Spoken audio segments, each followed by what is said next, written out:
From Wish TV and the All Indiana Podcast Network, this is the News 8 Daily 8 Podcast with Wish TV's Kylie Conway. A Wish TV News 8 update. Hi, this is Kylie Conway, and this is your News 8 Daily 8 for Friday, November 11th.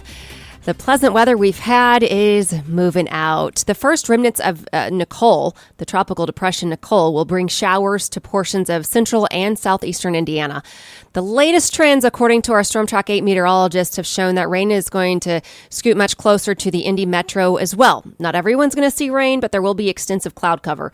Activity will move out completely by dinner time. Then there's going to be a front sliding across the state during the day, which will bring in some breezy winds out of the northwest with cooler air. Highs are going to struggle today to get out of the 50s with wind gusts up to 25 to 30 miles per hour at times. It's going to be even colder Saturday and Sunday. Sunday we'll get lucky to get out of the 30s. A judge has sentenced a Hammond man to 60 days in federal prison for his role in the U.S. Capitol insurrection. Cash Kelly pleaded guilty to entering the Capitol on January 6th. As part of the plea deal, the judge also ordered Kelly to pay $500 in restitution. Court documents show Kelly posted pictures on social media of him inside the Capitol. He was previously convicted of a federal drug crime and free on bond. However, he violated the conditions of his bond by going to Washington without permission from the court. State Representative Robin Shackelford is running for mayor of Indianapolis. The Democrat announced her run yesterday. Shackelford chairs the Indiana Black Legislative Caucus and is a ranking minority member of the House's Public Health Committee. She says her campaign is focused on curbing crime. If elected, Shackelford would be the city's first black and first female mayor. Current mayor Joe Hogsett tells News 8 that he's 50-50 on seeking another term. Election officials in a key Arizona county are set to release more vote totals today as America waits on the results. The Senate race in that state will help determine the balance of power in Congress. The breakdown of races called so far remains unchanged from yesterday. Republicans have secured 49 seats. The Democrats have 48. In Arizona, Democratic Senator Mark Kelly has a lead of just more than 5.5% over Republican Blake Masters, with about 500,000 ballots not yet counted. Most of those are in Maricopa County, home to Phoenix. Election officials there say nearly 300,000 people voted with drop-off ballots on Election Day. It's a record. In Nevada, state law allows mail-in ballots to be received through Saturday, as long as they're postmarked by Election Day. Right now, in that state's Senate race, Republican challenger Adam Laxalt leads with just shy of 9,000 votes over incumbent Democrat Catherine Cortez Masto. As we've reported, Georgia's contest is heading to a December 6th runoff. Senator Raphael Warnock and Republican challenger Herschel Walker have already announced campaign plans. In the battle for the House, Republicans are inching closer to the 218 seats that would give them a House majority, but many races are still too early to call. Taxpayers may end up footing the bill for Richard Allen's defense. He's the Delphi man charged in the murders of Abby Williams and Libby German. Allen wrote a letter to the court saying he and his family are broke and can't pay for his own attorney. iTeammate discovered that if the judge grants Allen a public defender, that person must meet certain criteria to handle a murder case, which includes a minimum of 3 years of criminal trial experience. Carroll County does not have a public defender office like most smaller rural counties. The current rate for public defenders is $90 an hour and increases to $100 on January 1st. A death penalty case could exceed several $100,000. Allen faces 2 counts of murder. The specific charges he faces indicate investigators think he committed additional crimes like rape, kidnapping, or child molestation. The prosecutor has not sought the death penalty as of right now. Tropical depression Nicole is making its way through Georgia this morning, a day after leaving a path of destruction through Florida as a hurricane and tropical storm. At least 2 people have died after they were electrocuted by a downed power line near a home in Orlando. Dozens of buildings along the eastern shoreline where Nicole made landfall have been deemed unsafe. Officials say the damage along the coastline is unprecedented. Nicole was the first hurricane to hit the U.S. in November in nearly 4 decades. The district attorney in Washington, D.C. is suing the Washington Commanders, the team's owner, Dan Snyder, the NFL, and league commissioner Roger Goodell. The DA accuses them of colluding to deceive people in the district about the investigation into the organization's workplace culture and claims of sexual assault. The suit argues it was an effort to keep fans in the dark while increasing profits for the team. An investigation into the organization started last fall.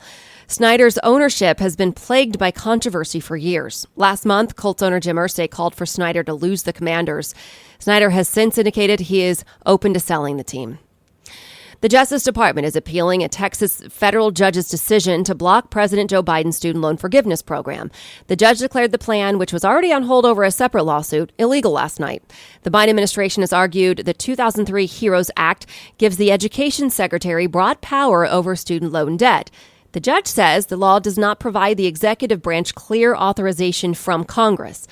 The White House responded to the ruling, saying it strongly disagrees and will not stop fighting for Americans in need. President Biden begins his international trip in Egypt today. He left Washington last night to head to the United Nations Climate Conference, COP27.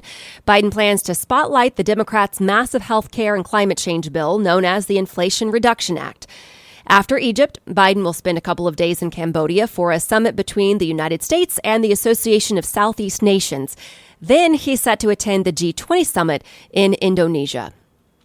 Former President George W. Bush is set to talk with Ukrainian President Volodymyr Zelensky in a public event at the Bush Presidential Center. Zelensky will appear remotely. Bush has come out in support of continued American help for Ukraine in its war with Russia. Some current Republican leaders are signaling waning support for spending. A new study estimates RSV is responsible for 1 in 50 deaths of otherwise healthy children under age 5 worldwide. The research was published in the Lancet Respiratory Medicine Journal yesterday. It's the first study to look at RSV numbers in healthy children. According to one of the study's co-authors, between 100,000 and 200,000 babies die from the virus each year, making it the second leading cause of death during a child's first year of life. And the CDC says about half of the U.S. is reporting high or very high respiratory illness activity. According to the agency, 22 states are seeing cases of flu, RSV, and COVID-19. The agency points to the flu as the biggest problem. Data shows the number of people infected with the flu nearly doubled in the last week of October and jumped again in the first week of November. The housing market in the state of Indiana is cooling off. The Indiana Association of Realtors says home sales are 23% lower than 1 year ago. The rising price of borrowing money is a clear factor. The Federal Reserve is strategically raising its key lending rate, and mortgage rates have followed. The association says the changes are starting to cut the number of buyers, and people who are locked into rates of 2 or 3% are reluctant to sell right now and move to a new home at a worse rate. Overall numbers indicate Indiana's housing market is still more stable than markets in coastal states. Conspiracy theorist Alex Jones has to pay an extra $473 million to families affected by the Sandy Hook massacre. A Connecticut judge ordered the additional punitive damages yesterday, bringing the total to $1.44 billion. The InfoWars host calls the damages award ridiculous and says he plans to appeal the case. Jones repeatedly told his followers the school shooting was a hoax staged by crisis actors to enact more gun control.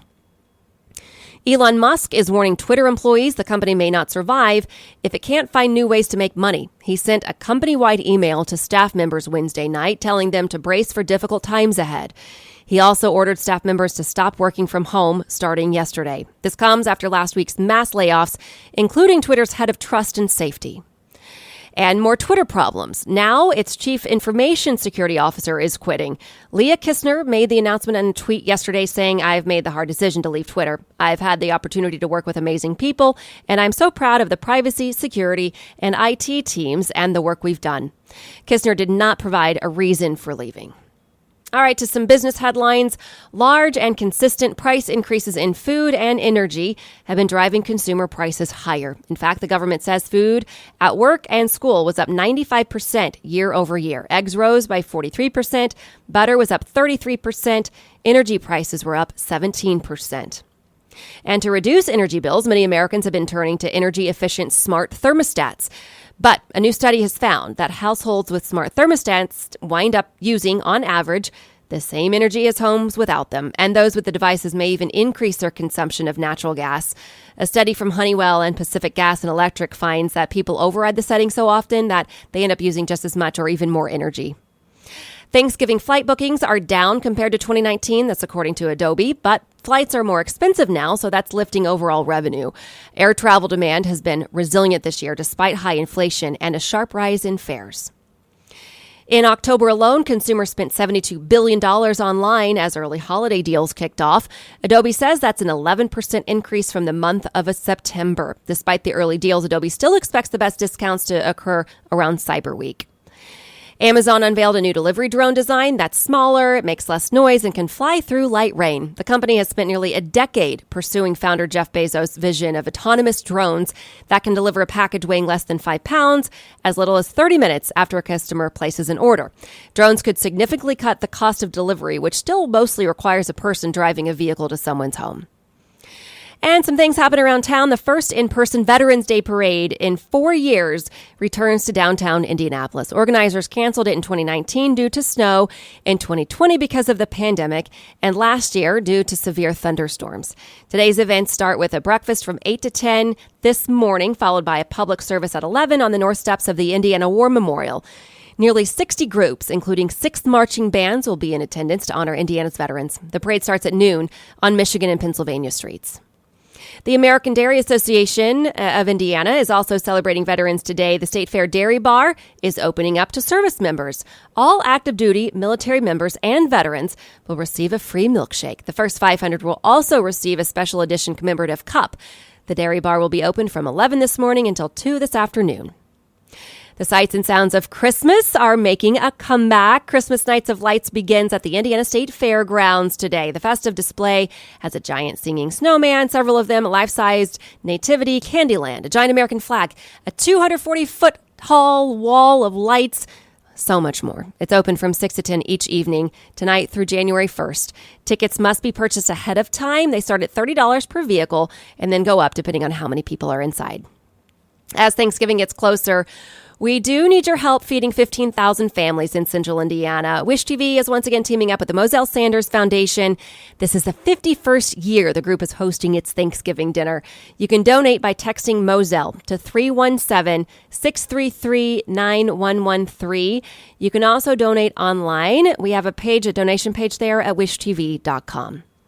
And finally, tonight at Gainbridge Fieldhouse, it is the WWE Friday Night SmackDown, making its return to Indianapolis. It's the first time in more than 3 years that the show has been held in the Circle City. Doors open at 6:15 tonight. The show begins at 8. There are still tickets available starting at about $25. This has been your News 8 Daily 8 for Wish TV. I'm Kylie Conway, online at wishtv.com, and follow us on Facebook when you search Wish TV. This is the News 8 Daily 8 podcast with Wish TV's Kylie Conway. A Wish TV News 8 update on demand. For even more, on demand and on the go. Connect with Wish TV on Facebook at wishtv.com and on the free Wish TV mobile app. Thank you for listening. And be sure to like, subscribe, and follow this podcast for updates every weekday morning on the All Indiana Podcast Network and wherever you get your podcast.